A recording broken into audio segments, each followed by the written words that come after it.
Y vamos a conversar hoy día con quien hemos tenido aquí ya antes, el diputado Gonzalo Winter.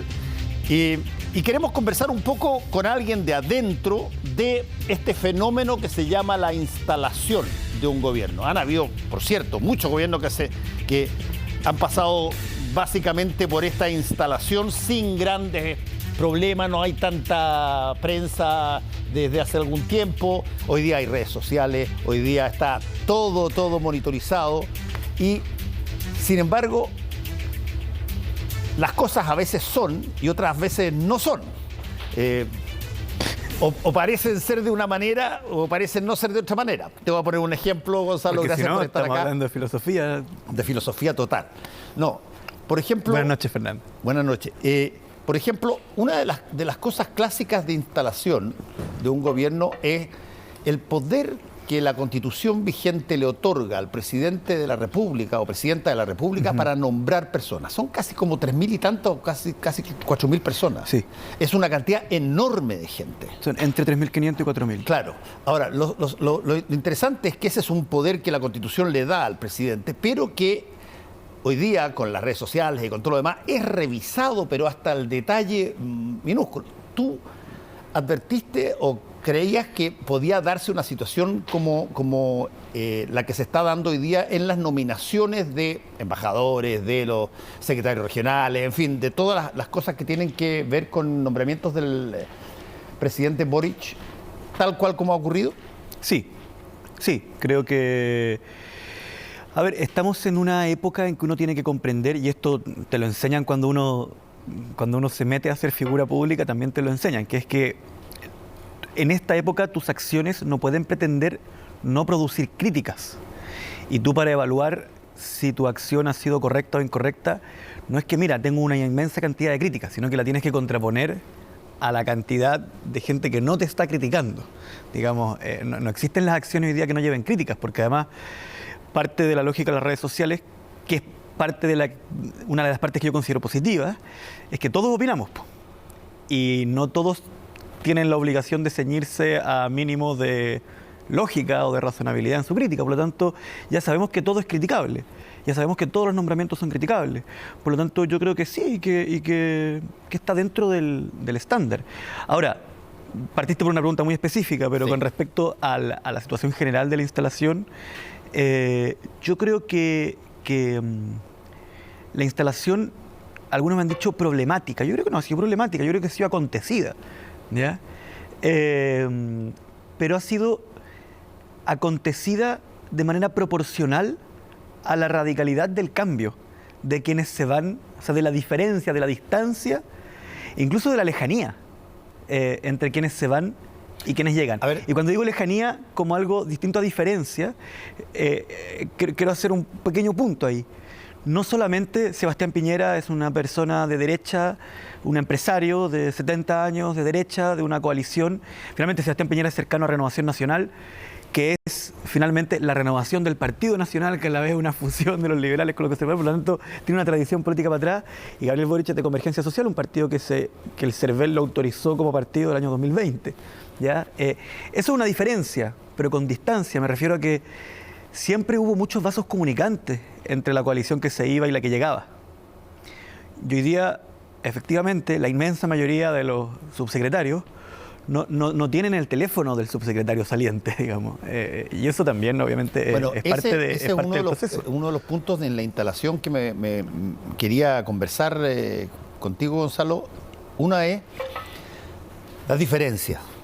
Las instalaciones siempre conllevan problemas o ajustes y cosas, pero cuando las instalaciones llevan también situaciones específicas que son radicalmente distintas, por ejemplo, un promedio etario total y absolutamente distinto a todo lo que habíamos visto antes. Esa es una diferencia. Esa es una diferencia muy grande y partamos por ahí. Tú lo has visto montones de veces en Colombia. Solo para dejar mencionados los puntos generales, hay una que se nos pasó, que hay una que no es ni diferencia ni distancia, que es particularidad, que es esto de que no puede ser siempre lo mismo. No te preocupes. El gobierno de Boric presenta una particularidad única, que es que única, digamos, desde el 90 en adelante, que es que la coalición o el sistema de partidos que lo sostiene, la mitad de los partidos que lo sostienen se sumaron solo en la segunda vuelta y no han anunciado hasta el momento que vayan a armar una coalición con los partidos que lo sostenían en la primera vuelta. Eso, bueno o malo, da lo mismo, pero es inédito en nuestros últimos 40 años de historia republicana. Tú has visto, Gonzalo, probablemente montones de editoriales, columnistas, etcétera, que hace tiempo, hay algunos que son particularmente conocidos, pero hace tiempo... Confieso ser un gran consumidor de columnas. Bueno, que hace tiempo, yo te diría, no es una crítica, pero sí es de alguna manera la puesta de una semilla de suspicacia respecto de experiencia que puedan tener los nuevos gobernantes, la posibilidad de que sean mucho más cercanos a lo simbólico, los ritos, que los hechos que necesitan producir, en fin. Y eso ha pasado. Bueno, pero ahora están en la moneda y ahora hay que producir cosas tangibles y, por cierto, también están los ritos y todas las cosas que corresponden a un gobierno. Pero ¿qué tanto ustedes, como la generación que llega, ve que, como los miran, probablemente tiene un sesgo bastante de desdén basado en la lógica de la experiencia, que es una cosa curiosa? Yo te contaba antes que creo que era Walt Whitman o Mark Twain, no me acuerdo cuál de los dos, el que decía que se le llama, nosotros le llamamos experiencia a nuestros errores. ¿Ah? Bueno. No, a ver, no ha habido mucha experiencia. Quiero ser claro con eso.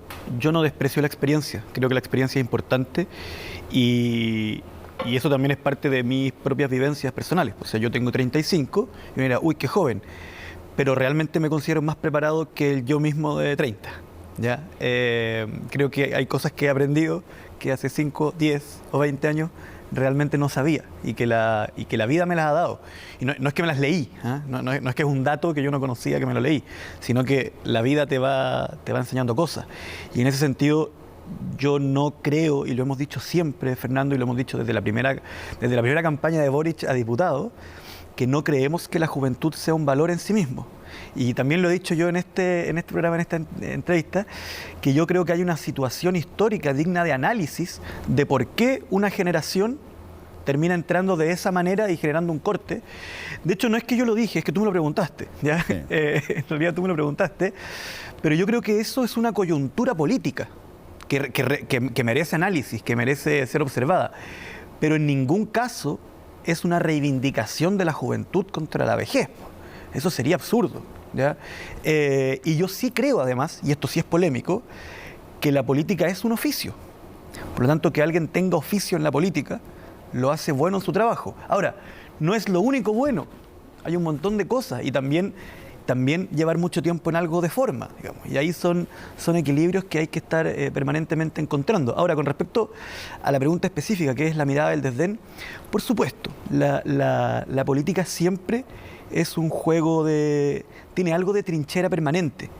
Generalmente la expresión trinchera se suele asociar a estar atrincherado contra el otro, pero yo me refiero a que siempre el avance de uno significa el retroceso de otro, lamentablemente. Siempre que un partido dice, hemos duplicado nuestra bancada, alguien disminuyó su bancada, ¿ya? Y eso obviamente que nos ha generado un problema a nosotros con nuestra relación con el mundo de la centroizquierda, que además hubo una disputa durante mucho tiempo al interior de fuerzas como el Frente Amplio, si acaso era reemplazo generacional, si acaso era reemplazo de prácticas, o si acaso era una nueva izquierda que los desbordaba ideológicamente y no etariamente ni culturalmente, sino que tenía una visión ideológica distinta. Y el Frente Amplio tenía una ambigüedad con respecto a esos tres caminos. Generó eso incomodidades, generó muchas incomodidades, y nosotros surgimos, digamos, desde la impugnación, no desde el agradecimiento, ¿cierto? Para que sinceremos, el Frente Amplio no apareció así diciendo, oye, qué bien lo ha hecho, ¿por qué no me... Claro, ¿por qué no me la posta? ¿Por qué no me deja un espacio, cierto? No fue esa, nadie tiene eso en su retina. Yo creo que hay una mirada con cierto desdén, pero yo creo que hace rato que eso ya se fue acabando, o sea, hace harto rato que se nos miró en serio. Evidentemente que Gabriel Boric siempre lo cuenta y es la introducción del libro de Francisco Figueroa, del periodista que fue vicepresidente de la FECH, que tiene un libro que se llama Llegamos para quedarnos, donde cuenta su experiencia como dirigente estudiantil del 2011, y el libro abre contando que exponen en el Congreso y le dicen, bueno, ya nos han contado cuáles son los problemas, ahora váyanse, que los adultos vamos a resolver, digamos. Yo creo que eso igual ya ha ido quedando atrás, ¿ya? Ahora, cuando entra un gobierno hay que encontrar alguna forma de criticarlo. No sé, que haya un desdén profundo hacia nuestra inexperiencia, yo creo que no tanto, pero sí creo que es la manera más fácil de encontrar un relato crítico que sea vendible. Ahora, también yo creo, y te lo pregunto muy directamente, también yo creo que hay ciertas cosas que a veces uno se sorprende a estas alturas del partido, te digo. Por ejemplo, no cabe la menor duda que determinadas iniciativas debieran, por la importancia que tienen, salvo que lo que se quiera es algo solamente simbólico, sino que se quisiera que hubiera una cosa de contenido detrás, por la importancia que tienen, no pueden fallar. Y yo creo que la visita a Temucuicui falló. Hablemos de la visita de Temucuicui. Hablemos de la visita de Temucuicui.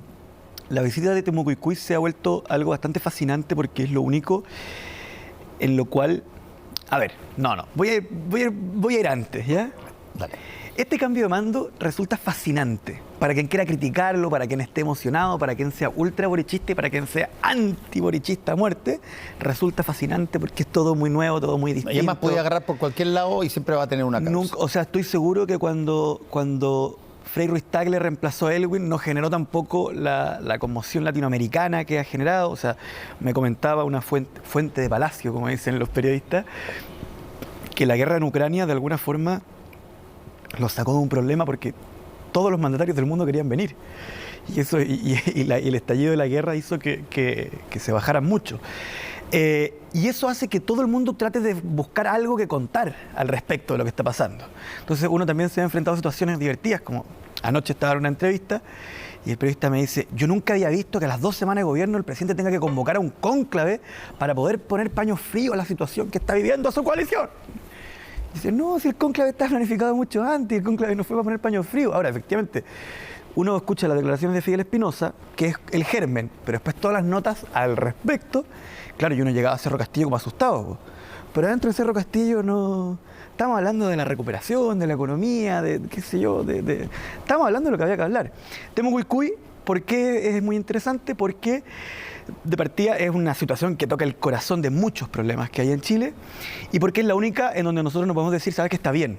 Es obvio que no resultó. La ministra se propone tener una reunión en un lugar y no logra tener la reunión en ese lugar, lo tiene que tener en otro lugar, en la municipalidad, si no me equivoco, de Ercilla. Sin embargo,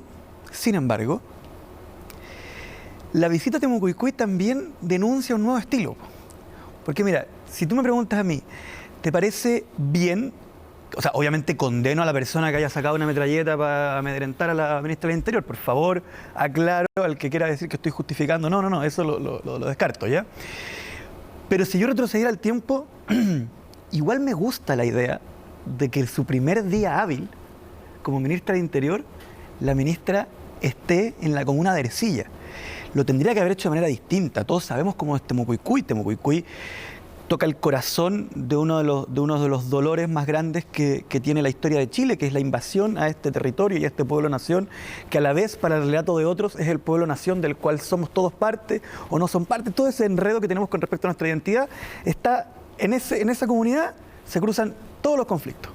Pero a mí me gusta que la ministra haya ido y pasa una cosa que a mí me pareció fascinante, Fernando. Yo estuve en hartos paneles después de esto, ¿ya? Entonces me decían... Entonces yo decía, sí, pues, si no se pudo entrar, pues. Y todos sabemos que no se puede entrar. Si hace poco sacaron a 800 funcionarios de la PDI cuando trataron de llevar detenida a una persona que además, hay un contexto, esa persona tenía COVID y es diabético, ¿ya? Pero eso es parte del contexto nomás. Y me decían, no, es que eso no se puede aceptar. No, pues no se puede aceptar, pues. Pero es así. Y todos sabemos que es así. Entonces, ahí hay una diferencia generacional que te la quiero tratar de transmitir y explicar. Hay una visión que tiene que ver con que que está muy enraizada en esta parábola del Principito, en que el rey dice, yo soy el que manda aquí. No sé si se acuerdan cuando el Principito va al planeta del rey y le dice, por ejemplo, yo le digo al sol a qué hora ponerse, ¿ya? Y le digo todos los días que se ponga a las 7. Y el Principito le dice, bueno, pero el sol se pone a las 7. Y dice, sí, pues, pero yo jamás le diría que se ponga a una hora distinta a la hora que se pone, porque así se desnudaría que en realidad yo no soy, yo no mando. Claro, por lo tanto, yo soy el rey y todos me reconocen como rey porque el sol se pone a la hora que yo digo que se ponga, que en realidad es la hora que se pone el sol. Entonces, yo crecí en un país donde todos sabían que Augusto Pinochet era un asesino. Por lo menos la mayoría del país lo sabía.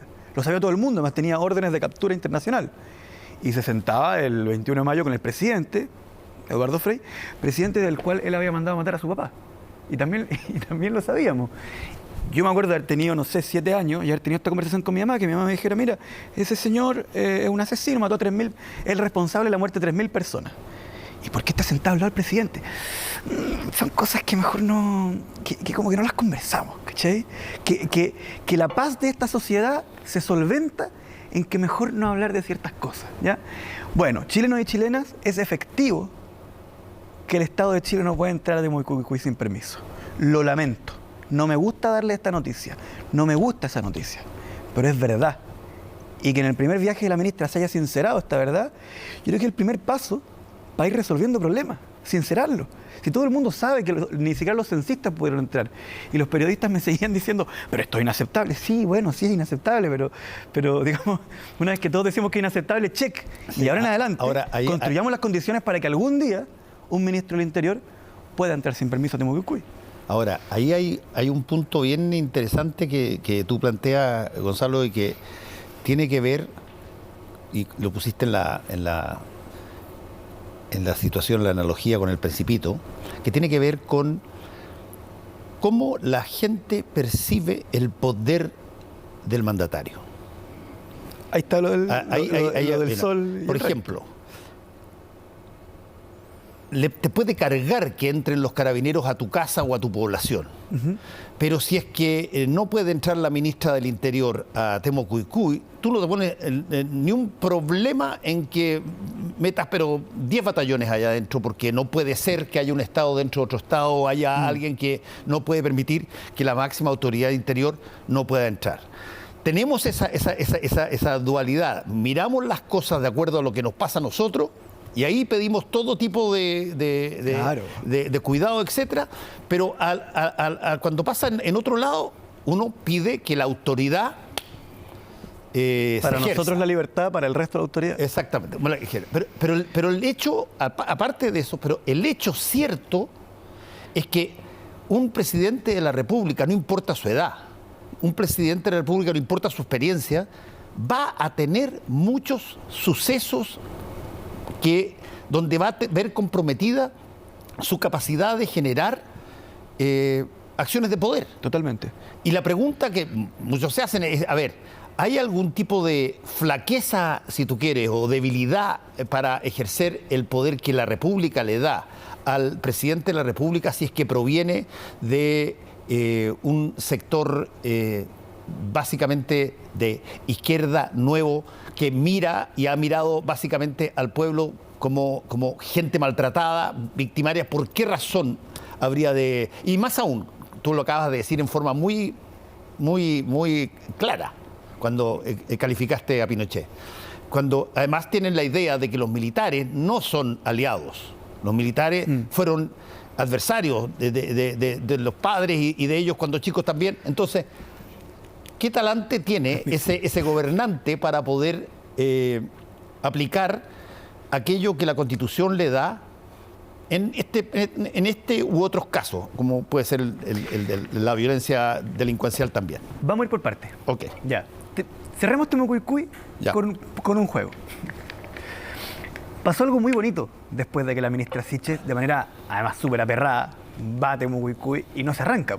No se arranca y dice, metan los presos a todos, ¿no? Le dice a Marcelo Catrillanca. También hay que aclarar a la gente que claro, ahí se cometió un error con los protocolos. Uno puede interpretar lo que pasó solamente leyendo las declaraciones de Catrillanca y de Queipul, digamos. Y ahí yo no estoy cometiendo ninguna infidencia, lo que ellos declararon libremente. Pero después la comunidad autónoma de Temucuicui es decir, la que no invitó a la ministra Sichel, porque la que invitó a la ministra Sichel entiendo que se autodenomina la tradicional, sacó un comunicado en donde le dice dialoguemos. Pero, ¿cuál es el contexto en que yo voy a dialogar con usted? Usted es la representante de un Estado invasor. Usted es la representante de un Estado invasor. ¿Usted quiere conversar conmigo? Conversemos. Pero esa es la forma en que va a llegar usted a mi casa, para que lo sepa, porque uno llega a las casas de las personas de distintas formas. Si tú vas a mi casa, no llegas con la misma actitud con la que vas a llegar a la casa de tu hermano. Son distintos. A la casa de tu hermano vaya a llegar, te vaya a sacar los zapatos, vaya a sacar algo del refrigerador, ¿cierto? Si vaya a mi casa me vaya a decir, hola Gonzalo, ¿puedo pasar? Son distintas formas. Entonces le dice, vamos, conversemos. Pero este es el contexto. Ahora yo te pregunto a ti. ¿Quién era el ministro de Interior anterior? Rodrigo Delgado. ¿Tú crees que Rodrigo Delgado podía entrar a Temucuicui hace 3 semanas? No tengo idea. Yo supongo que no. No, pues. No, tú lo sabes. No, lo sabes perfectamente. O sea, no habían viajes a Temucuicui, de hecho, hace bastante tiempo, digamos. No, nada. Pero espérate, pero es que dos males no hacen un bien. El que no lo puede haber hecho el gobierno anterior no significa que, bueno, están neteados, digamos. No me estáis siguiendo. O yo me estoy explicando mal. A ver, dale. Saca a Rodrigo Delgado de la ecuación porque generó una confusión con respecto a lo que quiero decir. ¿Tú creías que la ministra del Interior podía llegar y entrar a Temucuicui? No. ¿Tú pensabas eso? No. ¿No pensabas eso? No. Y te digo, y déjame decírtelo. Yo creo que en situaciones como lo que pasa en la Araucanía y particularmente en esa zona, lo que yo podría, y estaba convencido que sucedía, porque entre otras cosas, si es que yo quería ir a reportear allá, pasaba lo mismo, tenías que preparar las cosas, pero de la forma adecuada para el lugar donde se estaba. Sí, es que voy a ir a algo mucho menos profundo. Tú sabías que la ministra del Interior, intuías que no podía llegar y entrar a Temucuicui, ¿cierto? Yo creo que hubiese tenido problemas. Sí. ¿Y tú creías que la comunidad autónoma de Temucuicui veía al Estado de Chile como un Estado invasor? Lo has dicho, no la todo Temucuicui, pero personas de mapuche de ahí lo han dicho, abiertamente. Entonces, no son tantas las novedades de lo que pasó. No, la novedad es que nos enteramos de cosas que ya sabíamos. Sí, la novedad, Gonzalo, la novedad, a mi modo de ver, y aquí puedo estar equivocado yo, puedo ser exagerado si tú quieres. La novedad es que para alguien que sabía y tenía la obligación de saber eso, porque entre otras cosas tiene personas que... hay un error. Claro, sí, hay un error. Yo no sabía eso. Hace eso, y yo creo, y esto puedo estar equivocado también, pero creo que en gran medida el acto simbólico de que la ministra viaje a Temucuicui pareciera que fuera el rompefilas en cualquier parte y todos iban a decir, ay, viene la ministra, pero qué extraordinario, tenemos que recibirla. ¿Por qué? O se preparan las cosas si es que las cosas son como se saben, o se hacen mal. Estoy completamente de acuerdo contigo en que hubo errores de diseño. Porque, y me da lata meterme porque ya es como de la semana pasada, pero la ministra no pretende entrar a Temucuicui a resolver la relación del Estado de Chile con Temucuicui, sino a juntarse con Marcelo Catrillanca específicamente, en tanto padre de un hijo asesinado. Sí. Pero el mismo Marcelo Catrillanca dijo que no habían hablado con él y la cuestioncita, o sea... Pero, insisto, error de diseño hay. Ya, okay. Lo que yo le digo al país es, ¿por qué hacemos un escándalo de que la ministra del Interior no puede entrar a Temucuicui? Efectivamente, está bien que el país diga, la ministra del Interior cometió un error en el diseño de su viaje, que no le permitió entrar, sí, pero el escándalo de que no puede entrar, ya, pues eso lo sabían todos. Pues, ahora, convengamos una cosa, Gonzalo. Sí. Convengamos una cosa en la que yo creo que... No me meto en la pregunta, ¿verdad? Espérate, que yo creo que vamos a estar de acuerdo. Convengamos una cosa. Dado lo que pasó, primera lección, sí que uno tiene que aprender. Primera lección, no porque seamos más choros, no porque seamos cabros jóvenes, no porque hablemos y digamos Gualmapu en vez de Araucanía, no porque tengamos genuinamente deseos de dialogar con las comunidades indígenas, no porque seamos personas que venimos desde el mundo de los derechos y todo lo demás, me van a dejar entrar a una parte y eso lo aprendiste. No, pero eso... Y eso tiene que... el Estado tiene que definir qué hace con eso. Yo creo que la ministra Sichel no pensaba eso. Ya, yo creo que los errores fueron un poquito más específicos. No fue tan... La brocha no fue tan gorda. ¿Ya? No, por supuesto que no. Si somos agentes del Estado que los invadió. Además, voy a decir algo que no sé si lo debería decir, pero yo estaba en Temuco con la comunidad autónoma, digamos. Claro, y no tiene nada que ver con que yo sea joven y progresista, pues si a mí me paga el sueldo del Estado de Chile. Ese es el contexto en el que vamos a conversar. Pero ellos pueden conversar con cualquier persona, si es que nos ponemos de acuerdo en cuál es el contexto en el que estamos conversando. ¿Ya? Ahora voy a la pregunta que quedó en el olvido. No sé si te acordás cuál. Sí, dale que quedan 4 minutos. Ya, que era el talante y la legitimidad que tiene el gobierno. Yo creo que tiene toda la legitimidad y que algunas cuestiones que podrían haber sido complejas y que van a ser complejas, van a tener alguna... tenemos algunos comodines, ¿ya? Voy a ir punto por punto. La constituyente. Yo siempre he sido partidario, y lo he dicho en mi sector, de que era un error que en la constituyente la izquierda arrasara hasta la humillación con la derecha. Que era un error para los objetivos de la izquierda, ¿ya? Que era no entender que todas las coyunturas son coyunturales y que la humillación hace que el otro tome como principal tarea para el próximo ciclo acabar con esa constitución cuyo objetivo es que nos permita hacer lo que queremos hacer. Veo que se está resolviendo eso, que ahora están tomando acuerdo y por lo que he visto el día de hoy, el sistema político ha funcionado va a ser una humillación. O sea, lo que está resultando a mi juicio es algo que puede ser defendible por una persona de derecha sin dejar de ser de derecha. Eso, para mí, es un alivio. Porque lo que va a hacer la Constitución, en vez de consagrar el ideario de la izquierda, es permitir que la democracia fluya y que las mayorías vayan haciendo y deshaciendo mediante los mecanismos democráticos. Segundo, el ejército, que todos le tienen mucho miedo. Yo creo que el ejército también comprende el estallido social, lo miró.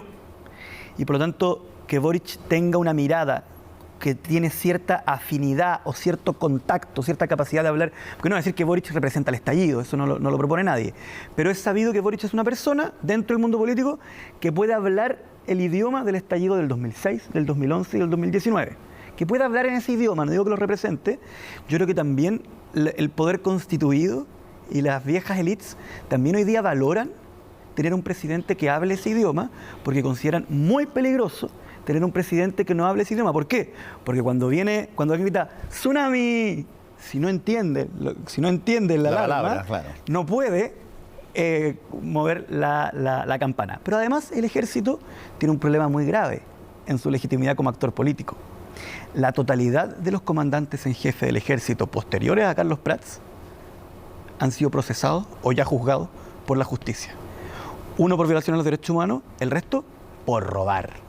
Y eso los deja en una situación, digamos, bastante compleja. El mundo empresarial. Vamos con el mundo empresarial, sé que quedan 20 segundos, al cual nosotros le tenemos harto miedo, porque además el mundo empresarial tiene una capacidad, todos sabemos que estamos en una democracia, pero, sin embargo, cuando una democracia, la opinión pública también es comprable como mercancía, cuando tú puedes pagar anuncios, cuando tú puedes comprar medios de comunicación, cuando tú puedes ser dueño de un periódico, aunque no te reporte ganancias, ¿ya? Me imagino que no tengo que convencerte de que eso existe. ¿Tú estás de acuerdo con que eso existe? Yo podría nombrar montones de otro tipo de situaciones, lo que no necesariamente significa que tengan éxito. No. Pero en el fondo, la opinión pública, o sea, inclinar la opinión pública es inclinarla, no digo inclinarla mucho, inclinarla poco, inclinarla también es una mercancía que se puede comprar, ¿ya? Nosotros le tenemos mucho miedo al poder económico. Sin embargo, también yo he percibido que hay una parte del poder económico en Chile más inteligente que otra, que no quiere seguir diciéndole a los inversionistas extranjeros que Chile estaba a la cagada, que Boric es Chávez, que Chile se va a venir abajo, porque quiere que el país salga adelante. Y hay un momento en ese sector del empresariado en que dicen, ¿sabéis qué? De repente, lo mejor para mis intereses, voy a hablar como hablan ellos, es que a este cabrón le vaya bien. ¿ya? No digo que sean todos, porque también hay una parte del empresariado que actúa por pasiones y que tiene pasiones políticas porque es parte de la historia de este pueblo y porque a su papá, bueno, le expropiaron el fondo y lo que queráis, ¿ya? Pero hay una parte que dice, ¿sabéis qué? De repente, el clima de violencia social no le conviene a mis intereses económicos y por lo tanto quiero paz. ¿Y cuál es el más conocido remedio para producir paz? La justicia social, po. Y si este muchacho tiene cierta legitimidad en el pueblo que está indignado para aplicar ciertas dosis de justicia social, entonces podría ser positivo. Y en ese sentido, yo veo que vamos a tener problemas, Ahora, que va a haber gente que nos va a tratar de hacer mierda, pero que hay ciertos pequeños flotadores, tablas en este mar, de las cuales este gobierno puede agarrarse para poder cruzar el río nadando. no me queda casi nada y por lo tanto... Pero seguimos, ¿no se puede? Dos cosas que te quiero preguntar. Una, ¿cómo entra en eso, por ejemplo, el hecho de que se esté simultáneamente trabajando en una nueva constitución, que cada cosa que alguien levanta el dedo para dar una idea de lo que puede ser pasa a ser titular, gigantesco, grande, aunque después se vote, no tenga votos, digamos. Pero cada cosa es... Porque las constituciones, las convenciones constitucionales, por definición, son creadas, esas convenciones, para que haya algo distinto a lo que había. Sí. ¿Qué sentido tiene crear una convención constitucional para que diga nosotros queremos exactamente la misma constitución que había antes? Yo creo que son creadas para otra cosa. Pero no, está bien, pero yo... Diría que para dos cosas. Mi punto es, hay una casi obsesión por generar, si tú quieres, una altisonancia informativa respecto de todas las cosas que son posibles de ser cambiadas. ¿No es cierto? Y muchas de ellas ni siquiera van a obtener votos probablemente. Pero hay muchas que sí. Y eso, ¿cómo va a golpear?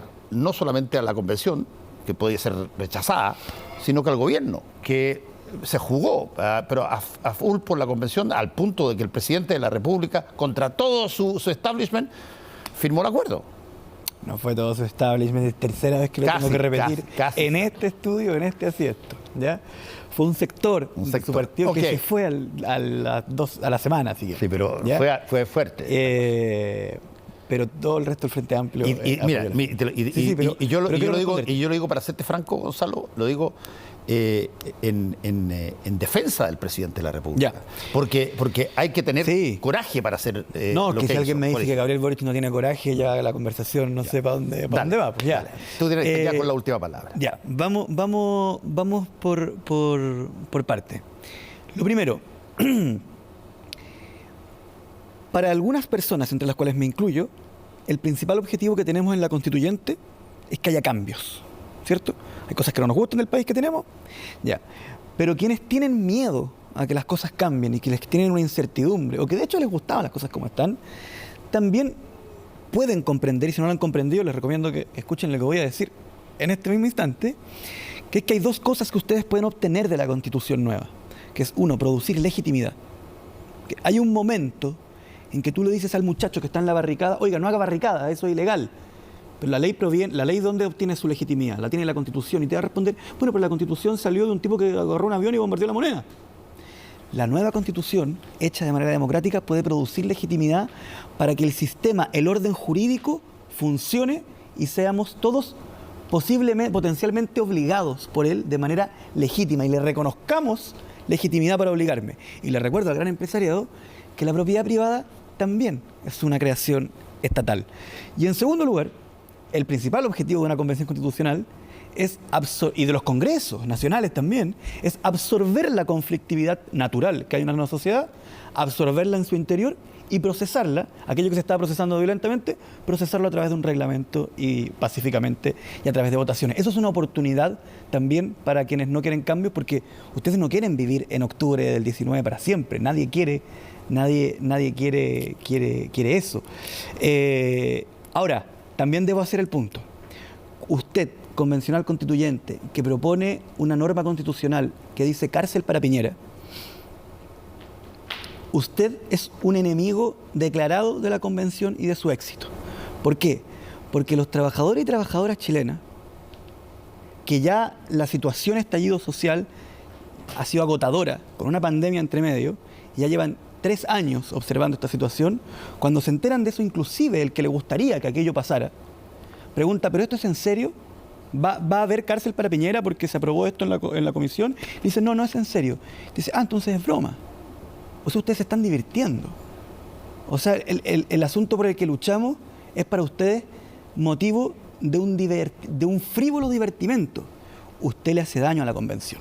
Y espero que esas actitudes empiecen a bajar y que finalmente le transmitan a la sociedad que están haciendo una nueva constitución, que es lo que creo que ha ido pasando esta semana. Ok, hagamos lo siguiente, Gonzalo, porque se me acabó el tiempo. Démonos un par de meses y volvemos a sentarnos en el mismo lugar y volvemos a tocar los mismos temas a ver cómo...